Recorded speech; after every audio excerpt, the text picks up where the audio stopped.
as you know, this month marks 20 years since the U.S. invasion into Iraq.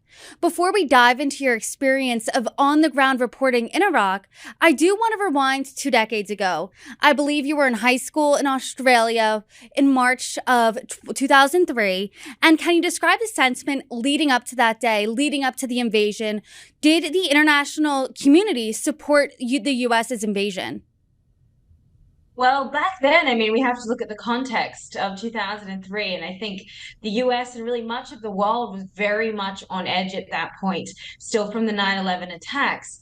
And so I think the majority of people, including myself being a 17-year-old school student at the time, um, believed in President Bush and believed that we needed to do whatever it took to ensure national security. And that's really why I think as this is before my time as a journalist, but we didn't see a huge amount of pushback even as journalists. And I think that really came down to this sentiment of that you had to be all supportive, that it was considered to be really unpatriotic if you didn't support the US going into Iraq. And I think there was also this conflated sense where people believed that Iraq was linked to September 11, which of course it wasn't. The premise for going in was that Saddam had these big weapons of mass destruction. And it really was because of that invasion that you saw Al Qaeda and other groups begin to form and to push back. But that was not the premise for going into the country. But I think at the time, if you talk to the majority of people, they would think that it was all linked as one when it really wasn't. So I think in hindsight, we can look back and really analyze it. But I think it's important to remember the context of that time. I do want to dive a little deeper into that context because I find it fascinating. I myself was just an elementary school kid at the time, and I remember this overwhelming sense of support that the country did have for this invasion. And according to a CNN USA Today Gallup poll taken March 24th, 2003, right after the initial invasion, 72% of Americans were in favor of the war against Iraq, and President George W. Bush had a 71% approval rating. So now, according to a Pew Research Center poll conducting in March of 2019, 62% of U.S. adults and 59% of Iraq and Afghanistan veterans said the Iraq war was, quote, not worth fighting. So based on your experience, and you can touch on this in a little bit, of you being in Iraq, why do you think we saw that hard shift over the course of the 2 decades? And what do you think the legacy of this war is? I think, first of all, that we went in under the false premise. There was the belief that Saddam was harboring these weapons of mass destruction, which, of course, after several years, it became quite apparent that that was not the case. However, still very interesting to me when I have this discussion with veterans. They will still come to me, certain veterans will come to me and say, but we did find it, we did find this. So there is this still, I think, a desire to somehow justify the war, even though the facts just don't add up. And I think as time sort of went by, and of course, Obama pulled the last of the troops out at the end of 2011, it became apparent what was this for? We had, I think it was 1.9 million Americans and coalition troops that deployed, more than 15% of those now struggling with PTSD, hundreds of thousands of people physically injured, at least 3,000 US troops dead, not to mention many, many more Iraqis died in that conflict. And I think it's hard to look at those statistics and then look at Iraq now, which is a very different country than it was 20 years ago, but it's still what I would consider to be verging on a sort of a failed state. It's not a democracy. Yes, it has elections, but these elections are very corrupt. They're not fair. They're really run by outside interests. And so I think $1 trillion later, we have to look at that and say, well, ISIS invaded. Iraq still has no stability. It's still rife with corruption. It still can't really form a proper government.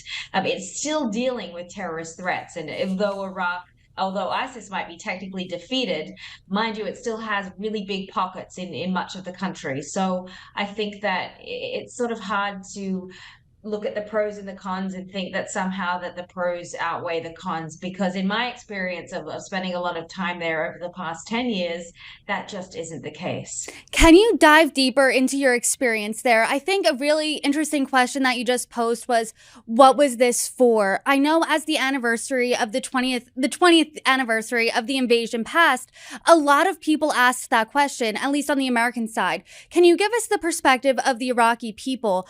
Are they angry at America for invading? Are they relieved that Saddam Hussein's regime was toppled? What is their sentiment? I think it's very mixed, and that really depends on your ethnicity, where you live, as to how you feel about that. I'd say a lot of Iraqis, especially ones that I speak to in Baghdad and certainly Basra and other parts of the south of Iraq, they are still very angry that Saddam was taken out. They believe that although, yes, they acknowledge that he was a dictator, but they had a certain level of stability, and they felt that if they stayed out of trouble, stayed in their lane, did what they needed to do to support their family and get by, they didn't have to worry about all sorts of national security concerns and other things that they have to worry about now. And I think for a lot of them, they look back at that with a huge amount of regret that that happened. However, if you talk to the Kurds in the north of Iraq, who had a very different experience with Saddam. You have to remember that Saddam gassed his own people. He used chemical weapons against the Kurds in 1988 during the Iraq-Iran war, because he believed that the Kurdish population near the Iranian border were harboring Iranian soldiers and providing them with support. And that was the route that Saddam took against them. And that sentiment lingers very strong. So I think the Kurdish community look at George W. Bush as some sort of hero, because he took out Saddam, who was the sort of the nemesis to the Kurdish community. So it is a very mixed kind of response to it, depending on who you talk to and what their alliances are.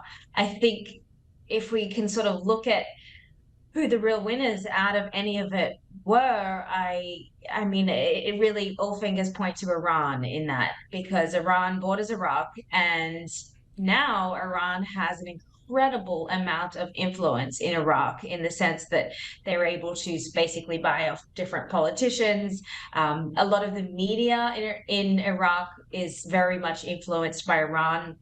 My last trip to Baghdad was last summer, and I remember just sort of being very shocked at the coverage of the Ukraine and Russia war and Russia's invasion. I thought, well, if anybody understands the trauma or the hurt of an invasion, surely it's the Iraqis. And as I started to sort of unravel why there was this incredible amount of support for Russia, I really realized that this was coming a lot from the media, and the media was very much controlled by Iran, which of course is an ally to Russia. And so that was how that sort of information and that sentiment was being spread.